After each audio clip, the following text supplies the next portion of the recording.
I've got an idea for a big project, but I'm gonna need a bigger spindle, bigger bits. This project's gonna be big. There's a new Jurassic Park coming out. We felt inspired. And, you know, we're always looking for cool ways to add to our office decor. And what's bigger than a dinosaur? I learned with Solo that if I would have sliced the 3D model, I could have alleviated some technical headaches and I could have made it even bigger. So for this project, we're gonna use the altmill, we're gonna strap on the 2.2 kilowatt spindle, and we're gonna use some 1/2 inch bits to carve this monster out. If you like dinosaurs, Jurassic Park, or if you just like seeing big projects carved on CNCs, this movie will not come up short. Unlike T-Rex's arms. Creating this project isn't gonna be without its challenges. I'm gonna run you through the list of the things that I'm expecting to have to overcome for it. First things first is I have to slice up this big T-Rex skull into actual slices. I've never done this before. In theory, it should be simple, but there's things like islands and where the pieces are gonna fall within each one. I gotta figure that out. Even though this model is going to be sliced into 3-inch chunks, I'm gonna need some bigger bits. So I've ordered up some new 1/2 inch chunky bits to experiment with. Let's see what happens. I wanna use flip milling so that we get details on both sides of this giant skull. I've gotten pretty used to this by now, so that doesn't really faze me, but it's just another thing to add to my list. Finding material that is thick enough and big enough to make this project is going to be a bit of a trick. I would love to do it out of, walnut, but I feel like that price tag is gonna get pretty hefty pretty fast. I think we're gonna default to probably some 2x12s glued together, and it should do the trick. I'm gonna guess that this is going to take a fair amount of time, even with big bits and powerful spindles. I hesitate to say that I'm probably gonna use 2 machines, and I really hope this doesn't become the norm because it's not the norm. And once I have all that done, then all I have to do is glue it together, finish it, and build a stand. Easy peasy. We got a whole box of bits here. We're testing out some new sizes. We are using ER20 collet, so those are like 1/2 inch bits. Let's jump in here and I'll show you what we got. These are new bits to us, so we are gonna run some tests today before we commit to doing 450 pounds worth of dino carving. We're gonna give these a whirl right now.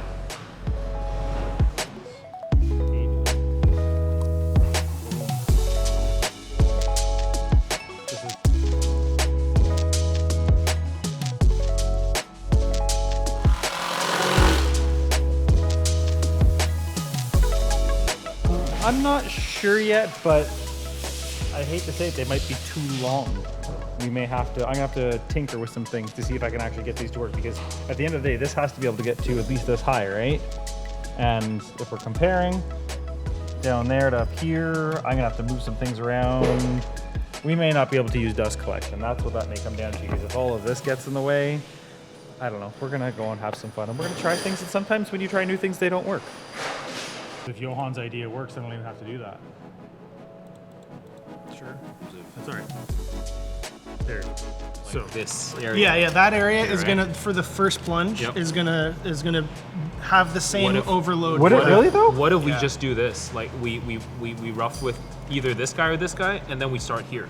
So the bit starts here. Yeah, if you can do that. Yeah, sure. Like if we program it on the perimeter, then we'll be the first one. But that's what I'm saying. This is what it's going to do anyways, as far as I'm concerned. Yeah. The gist of what's going on is we don't actually have a long enough roughing bit to do what we're trying to do in a big size, big format. So we're basically going to kind of cheat this, and we're going to try and eliminate the roughing pass entirely and just use this monster tapered ball nose to do the entire thing. See if it works.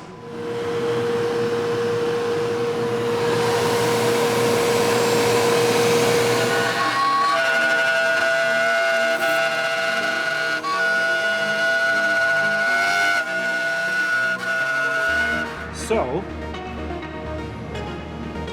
I mean, that's successful. Now we just have to carve 16 of them that are 4 feet long and 2 feet tall. Ain't no thing.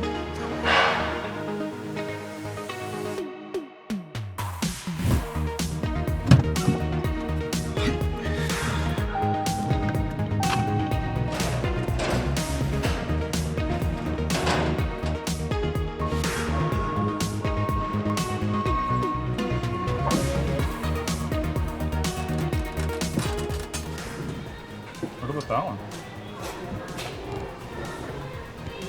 How do you feel about ebony? Cameraman. Yes, no, yes, no, yes, no. Make it sweet. There we go.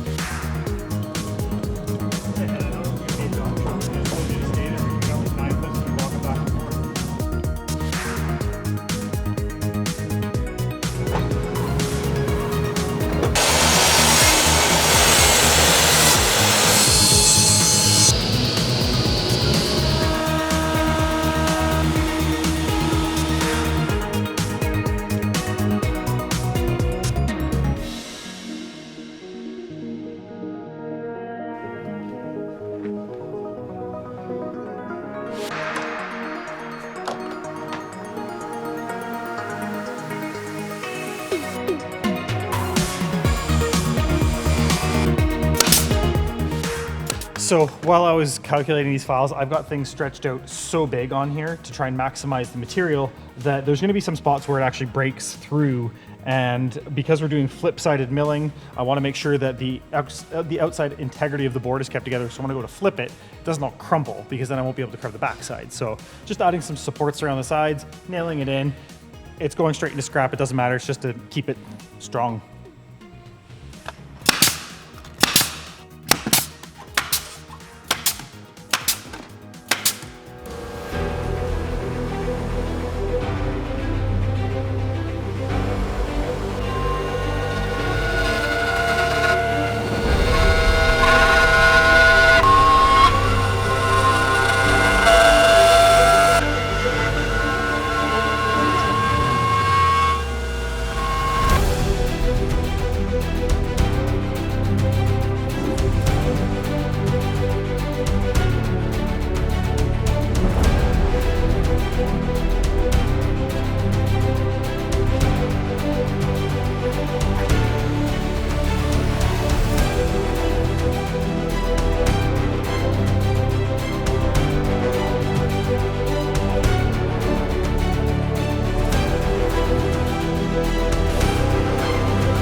Not all days go as planned, and today was one of those days. Really long story short, we were trying to avoid doing a roughing pass in an effort to maybe save some time, so we used just that giant ball nose bit to do the roughing pass for us. The issue with that is it left a lot of material behind instead of doing an actual roughing pass. So those little fragile bits like the teeth couldn't handle that big swath it was trying to take at the very end, and they just started snapping off. And at the end of the day, it's not the right way to do it, so we're gonna try again another day. That's the beautiful part about doing this. There's always cool different ways to try different things, so don't get frustrated, stay positive, and try another day. So far, there's been some trial and error, but I mean, we're using giant bits. We're carving giant slices. They all gotta fit together. I'm trying to run two machines at the same time. That in itself is a handful, so annoyed that it's not further along, but I also understand that what we're doing is kind of out there, so it's to be expected. Goals for today are to get the jaw done. I have one piece left over there. It needs a finish pass on it. We're talking an hour. That'll be done. Both sides of the jaw, all the pieces will be done. And then I'm gonna start on the sculler portions of things, which average about 4 hours total per piece, and there's 1, 2, 3, 4, 5, 6 pieces, so there's a lot of carving left to do.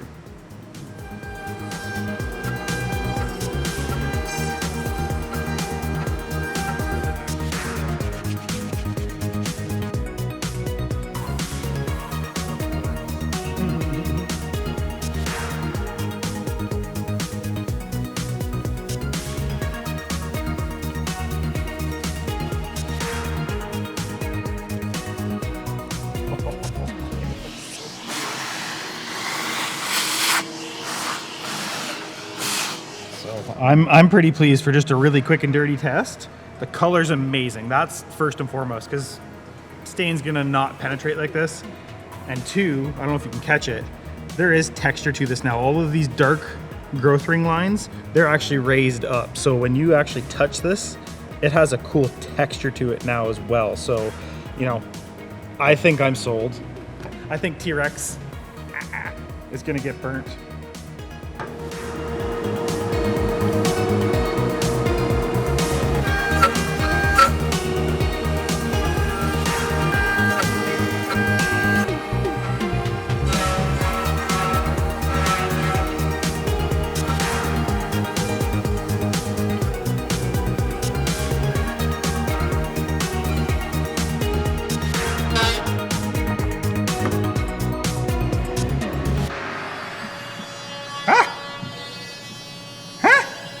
What is happening? It has to fit there. But it doesn't fit here, and it doesn't fit there. Yeah. It's like the worst Dr. Seuss song ever. Okay, there we go. Haha. Ta-da! So that's the first.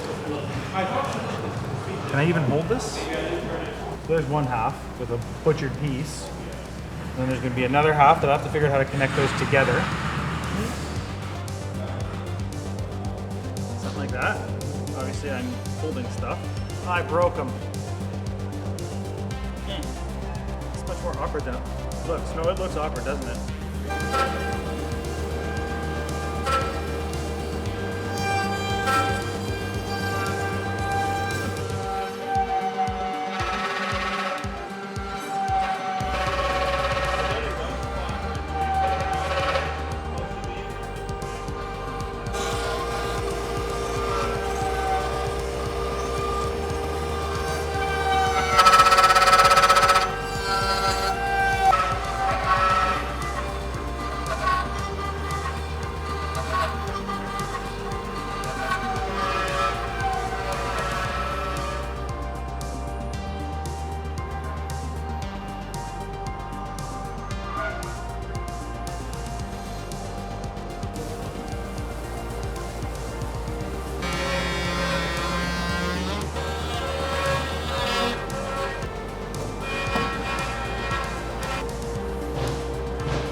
All right, we are sanded all 4 pieces. 2 half skulls, 2 half jaws, a little overexposed, but you get the idea. It's all here, and now it is time to put this monster together. Gotta glue things, maybe some screws. Time to give her.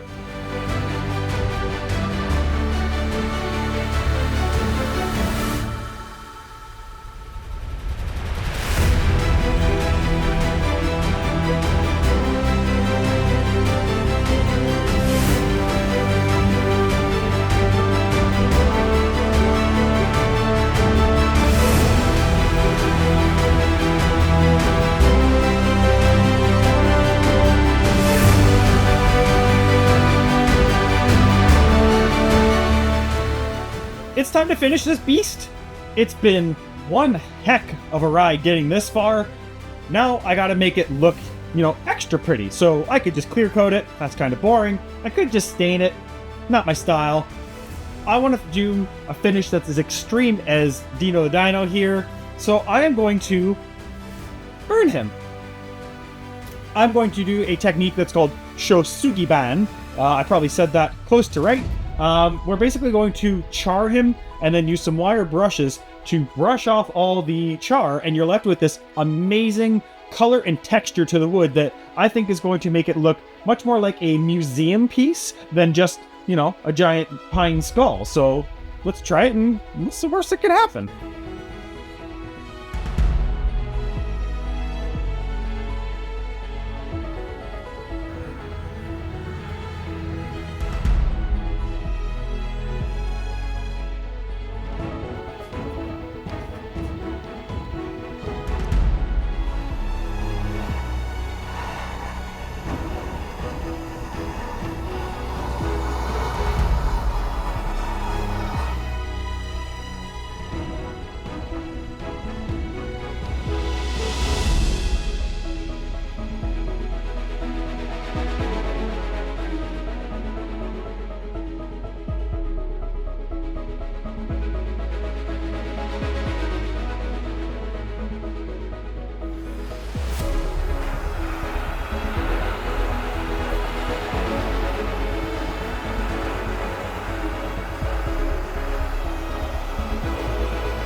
Scott's creation, eh?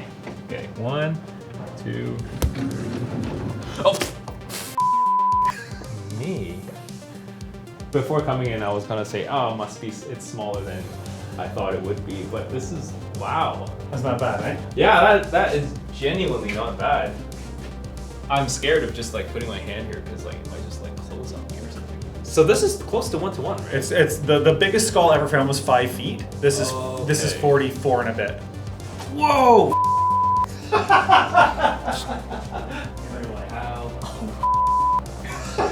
we have it 3 for 3. Sick. How many pieces is this? 16. You can barely tell. That's bigger than I thought. Damn! You know, bird was the right choice. I know it was. Whoa. All right, man. It's f***ing cool. He's not fired. Here we are. We cut up a whole pile of raw 2x12s. We glued them together. We spent an obscene amount of time carving, and then we glued all that together to end up with Rexy here behind me. A couple of things that we've learned and that we want you to take away from this project. Your bits and your spindle do matter. You can't push great big bits with spindles that aren't powerful enough. So match your bit to your spindle to optimize your settings. Slicing is another tool in your toolbox that's super useful to know. If your material thickness or your project scale is a factor, you can basically use slicing to chop it down to build it back up again. Another thing that I thought I was gonna really enjoy, but I turned out absolutely loving, was burning things. It was actually a lot of fun. It was very satisfying to watch it go from that raw material to burnt. I love the process, the technique, the texture on this. I love it. This might be my new obsession. We are thrilled we have yet another amazing piece of office decor hanging out at the office with us. We need to build a serious stand for this guy. He's meaty, so we're gonna get right on that so that we can display him in all of his glory and give the CNC people back their machine. If you like what you saw here, give us a like on the socials, follow along. We always have amazing projects and awesome content coming out. In the meantime, get out there, try something new, experiment, have a good time. We'll see you around the CNC.